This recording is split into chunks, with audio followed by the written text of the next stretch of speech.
All right, Asher, let's talk. Yes, sir. So, my friend, you've been in the business for how many years? Just over 3. Just over 3. You're in one-on-one coaching. You're one of the ones that gets an opportunity to coach with me directly, so I know a little bit about your business. You've taken systems of real estate, and also you're a Sales Rocket graduate as well. Is that right? That's it. Yep. Okay. And in 2023, you closed 80 units for $30 million in volume. Yes. Okay, as a solo producer. Yep. In 2024, you're on pace for 175 closed and 70 million in volume. That's it. Yep. That's a pretty big jump. That's good. So, of course, if I'm in the audience, I'm wondering, he probably has a team now and all this other stuff. Of the 175, how many will be yours personally this year? About 125. 125 are going to be yours personally. Yep. Okay. And so, how are you on pace to double your business in a year that most people are flat or even down a little bit? Aside from obviously getting one of the best coaches in the industry, and I say that very seriously, just what we've walked through is doubling down on the prospecting. Mm-hmm. So my entire business is outbound prospecting, cold calling, door knocking, all the not fun, not sexy things. Yep. Right? So that's it. Now, you could have the best of both worlds and get someone to follow you around while you're making those calls and knocking on doors, and then we'd check Bob's box of being entertaining, right? We can kill 2 birds with 1 stone. You already got the entertaining part down because... Got connections for me? So who are you prospecting? So I'm doing pretty much 3 different pillars. I got circle prospecting, expireds, and then for sale by owners. Okay, so circle prospecting, expires, and for sale by owners. Yep. You're 65% sellers. Yep. 35% buyers in terms of your business ratio. Is that right? That's right. So let's talk about your typical day. Describe from the time you wake up to the time you go to bed. Yep. So wake up just after 5 a.m. Mm-hmm. I'm one of those weird guys that do CrossFit. No booing, please. So start the morning off with some CrossFit with my wife. We do that from 6 to 7. Come back, shower, listen to a podcast, get ready for work in the office just before 8. And then the dialer is starting at 8 and stopping about noon. Starting at 8 and stopping at noon. Yep. So you protect your time for 4 hours. That's it. Okay. And I remember one of the penalties I put in place for you was the same penalty that my first coach, his name is James Sotaling, he's around here somewhere, put in place for me. And that was, Jeff, for every day you don't have an appointment to go on, you have to go door knock every single day. Yeah. And so on the days you don't have an appointment, I get a text message and a photo of him out door knocking every single day. Could you imagine if every single day you didn't have an appointment to go on, you went and hit 20 doors, 30 doors, 40 doors, 50 doors, what your business would look like? That's what he's doing. Yeah. Now, there's a lot of days that you don't have to send me a photo of you out door knocking because when you spend 4 hours, I would imagine you don't enjoy door knocking. No, not particularly. Not particularly, no. So that's why you're willing to put more time in the morning. Yeah. So you don't have to door knock in the afternoon, which was my philososby as well. Yep. Exactly right. So when you look at those classic sources of business, they've been around for a long time.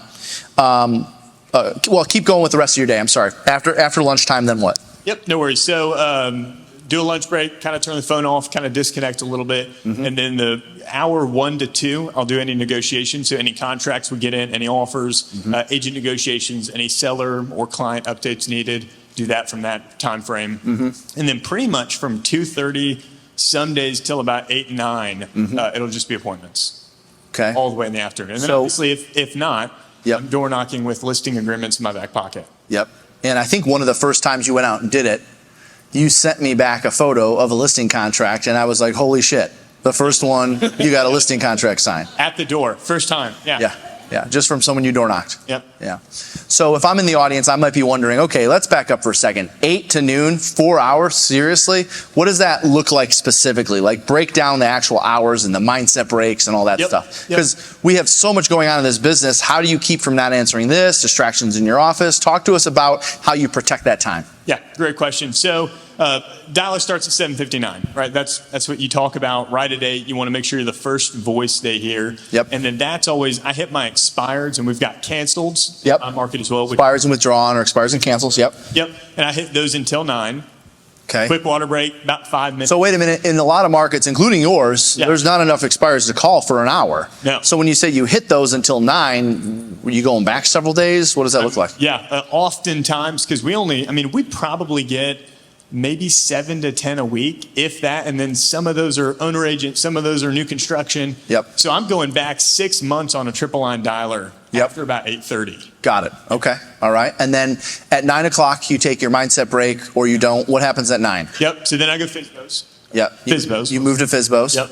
Yep. Okay. So then that'll take typically a little closer to 30 minutes. Yeah, because there's only 1 or 2 new ones a day or whatever. Yep. Exactly. Then I'll circle prospect, Okay. crush that till about 11, All right. just to fill in contacts to get a huge contact. Yeah, where's your mindset? Where's the mindset breaks? What are you pausing for 5 minutes somewhere? Are you going to the bathroom, refreshing your coffee? What's going on? Really only like one in Okay. that first time frame between 8 and 12. Now, Okay. obviously, when I started, it was, every hour on the hour, take a 15-minute break. You kind of get, I hate to say numb to it, but maybe Yeah. used to it's a better way to say it. Yep. Yep. Okay. So you lock yourself in a cave, or what is this, at your office? How do you eliminate the distractions? So I used to lock myself into a cave and I'd turn the phone on, do not disturb. That way, Yep. nothing unless it's in that mindset break. But what I've actually started doing, because I just started a team this year, I actually have like a big bullpen room. I say it's the more wholesome version of Wolf of Wall Street. Instead of cocaine, we have Red Bull. And we've got our music playing and it's Yeah. a great time. So we're all out right there kind of feeling each other's energy. Yeah, that's good. Yeah, I got the opportunity to meet your whole group, and they're hungry and motivated just like you are. That's it. So, circle prospecting, of the 3 sources, because we're going to dive deep on expires and for sale by owners, but the one I wanted to talk about with you specifically is circle prospecting. That's boring as can be. How do you fight through the pain of the boredom from circle prospecting?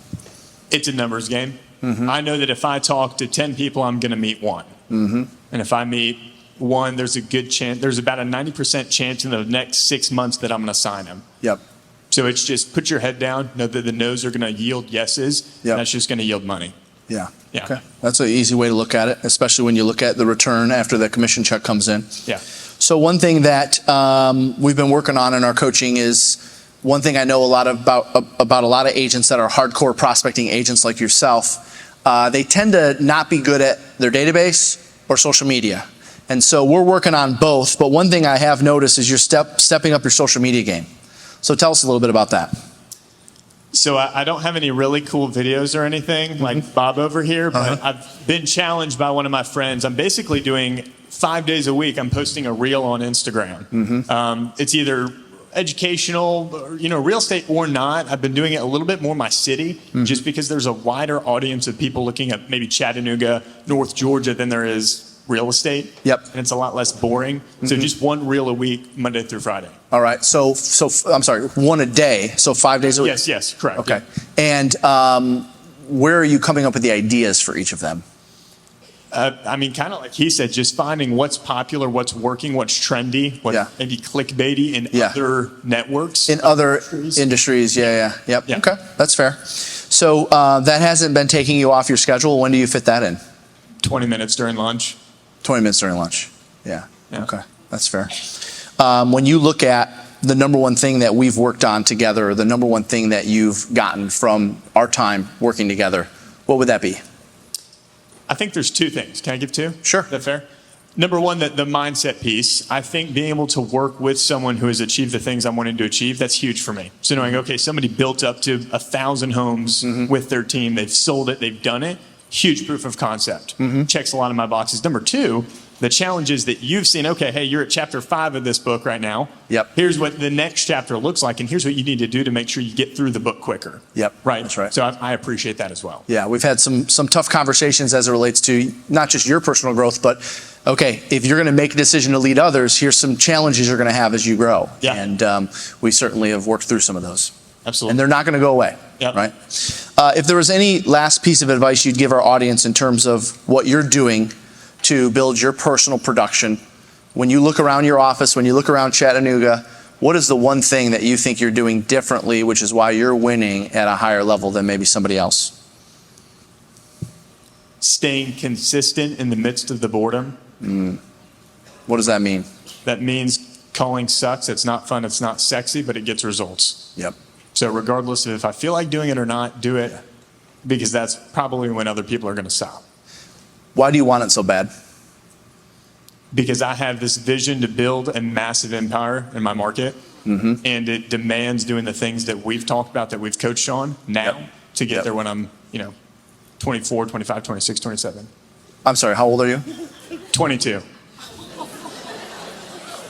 All right, that's a good one to end on.